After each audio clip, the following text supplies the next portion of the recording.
Joining us now is Senator Chris Van Hollen of Maryland. He also sits on the Foreign Relations Committee. Senator, you heard Marco Rubio this morning making the case as to why a big motivating factor in this was about oil. But let me actually play for you what Donald Trump said yesterday when he was talking about oil throughout the entire news conference. Take a listen to the number of times he referenced it.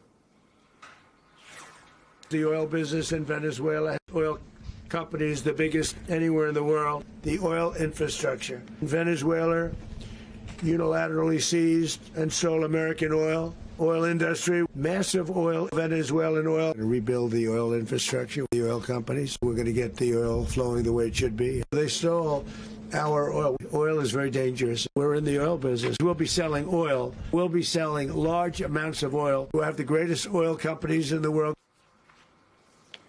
Senator, I guess my question to you is, do you have any doubt that this operation was about anything other than accessing Venezuelan oil for American oil companies?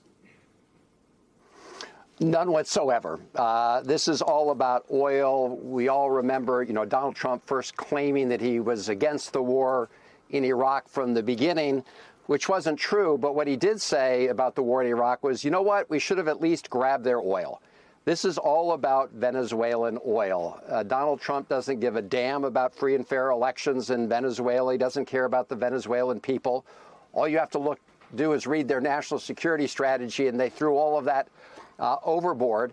Nor has this ever been about preventing drugs from getting to the United States. We all support stopping drugs coming from the United States, but we also know that the fentanyl is not coming from Venezuela. We know the president pardoned the former president of Honduras who'd been convicted on drug charges. This has been about getting his hands, America's hands, on Venezuela's oil for American oil companies and Trump's billionaire buddies.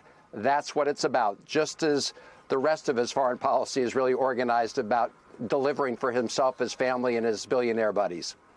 Senator, one other thing that this could be about in my conversations with legal and constitutional experts is the Alien Enemies Act. Of course, you've spoken out forcefully about this administration's attempted use of that. They have sent people without due process to a brutal prison in El Salvador that you have visited. And the concern here is that if they are able to say, well, we are now at war with Venezuela, or we are going to be at war with Cuba or with Mexico and all the other places that we heard members of the administration mention yesterday, that will give them the legal justification that they need to invoke the Alien Enemies Act and then continue doing what we saw done to people like Kilmar Abrego Garcia. Are you at all concerned that, at least for figures like Stephen Miller, that's the actual domestic endgame here? Well, Antonia, I'm always worried about this administration, the Trump administration, and Stephen Miller concocting big lies to justify the actions they want to take. We've seen that from the beginning.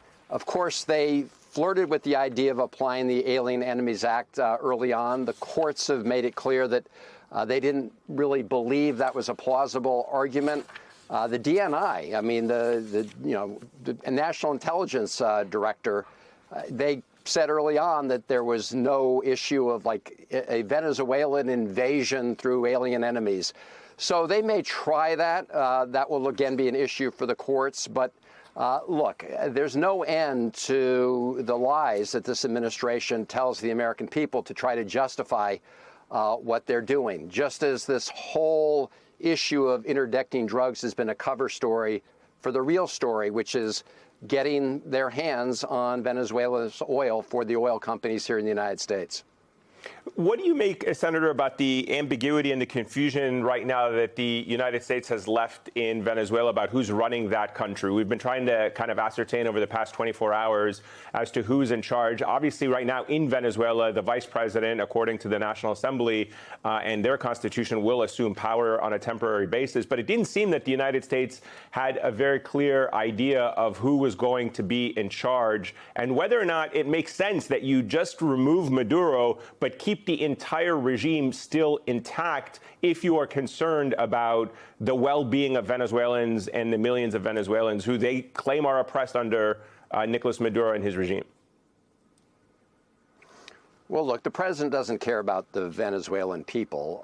What Donald Trump wants is somebody in power in Venezuela who will do what Donald Trump says, especially with respect to the oil. And so far, the vice president has indicated that she is strongly opposed to the action the United States has taken. You know, whether that's the full story or not, we don't know yet. You mentioned the defense minister. He's been a Maduro loyalist.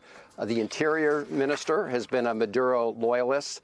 So we don't really know where this is going to end, which is why Donald Trump did leave open the idea of more American boots on the ground going forward, even though people like Secretary Rubio and others have tried to, you know, say that's just not true, but at the same time leave open that flexibility, which is why we're going to pursue again in the United States Senate a war powers resolution. I mean, the president says that we may send more troops in.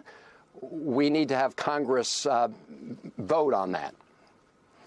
Senator, in 2019, Fiona Hill testified in front of lawmakers about a very strange swap arrangement that she alleged had been proposed between the Trump administration and Russians. Basically, you know, that the Russians were going to ask the United States to get out of Ukraine. And if you do that, we'll get out of the way in Venezuela. Do you look back at that testimony now with a fresh perspective or a fresh set of eyes? And are you at all concerned that there may be other swaps on the table here, for example, China and Taiwan? Well, I'm very concerned. And just going back to the Trump national security strategy that was unveiled a couple weeks ago, it's very clear that it throws overboard the whole idea of a rule-based order. In other words, the rule of law, human rights, promotion of democracy, respect for sovereignty. And it replaces it with this new Monroe Doctrine, where essentially Trump is saying, look, the United States will be able to have its way in our hemisphere. But the implication, of course, is that Putin can have his way in his neighborhood, which explains why Donald Trump has essentially been throwing the Ukrainian people, you know, under the bus from the beginning. He sees that territory as being sort of Putin's backyard. And the same holds true with President Xi and China's relationship with Taiwan. So, yes, I think we should all be very worried, because essentially what Trump is doing is throwing out the idea of any universal rules of the game that we're going to play by in the post-World War II order. It's never been perfect, and the United States has never been perfect. But the notion that we're going to go to gunboat diplomacy in the Western Hemisphere and sort of let others do what they want in the rest of the world, I think is a recipe for disaster and certainly will undermine American interests around the world. Let me go back, if I can, to the president of El Salvador for a moment and just follow up on a point that was raised by Antonio, and that is, you know, on X, the president of El Salvador, Nayib Bukele, responded to your statement condemning these strikes by saying, so you just want to defend thugs. Given his track record, and as others pointed out online, given his own track record, wouldn't the precedent that is being set right now by Donald Trump allow a future Democratic president in this country to say, hey, we have a warrant out for the arrest of President Bukele, and we're going to send Delta Force to go and get him from El Salvador for whatever charges we can drum up? Absolutely. Watch what you ask for. And as I replied there, I said, you don't see me defending you, nor am I defending Maduro. The thing that neither Bukele nor Maduro respect is the rule of law. After all, Bukele is the guy who calls himself the world's coolest dictator. Meanwhile, he has essentially stripped people in El Salvador of many of their rights. He's locked people up in CICOT, which has become a torture chamber, as explained by human rights organizations. So, yes, watch what you ask for, because this would be a precedent for coming down to El Salvador and scooping up Bukele, who, by the way, there's lots of evidence that he himself collaborated with MS-13 to essentially prevent them from testifying against him. So, yes, watch what you ask for, President Bukele. Yeah, he blocked or attempted to block the extradition of MS-13 leaders. That's a gang the Trump administration claims to be incredibly concerned about, too, here on U.S. soil. I want to ask you about what Democrats may or may not be able to do about all of this now. The Senate is a very chummy place.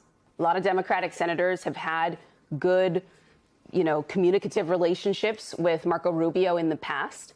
Is there someone, a Democrat, who can get to him and have a sort of face-to-face conversation with him about why Democrats have not been part of the briefings? Because it seems like he has let some Republicans in on some of the plans and the discussions of what's to come, and hold him accountable for kind of pushing Congress entirely aside here and leaving them to sort of abdicate their war powers and responsibilities. Is there a Democrat who can get to Marco Rubio, or at least what the old version of Marco Rubio once sort of seemed to be, to have that conversation? Antonio, I don't know, not to my knowledge. I mean, and not because Democrats wouldn't want to try, but because Marco Rubio has undergone a full MAGA lobotomy. I mean, this used to be a guy who took to the Senate floor talking about human rights around the world, talking about democracy around the world. He's gone full MAGA. I mean, that is not part of his playbook because it's not part of Donald Trump's playbook.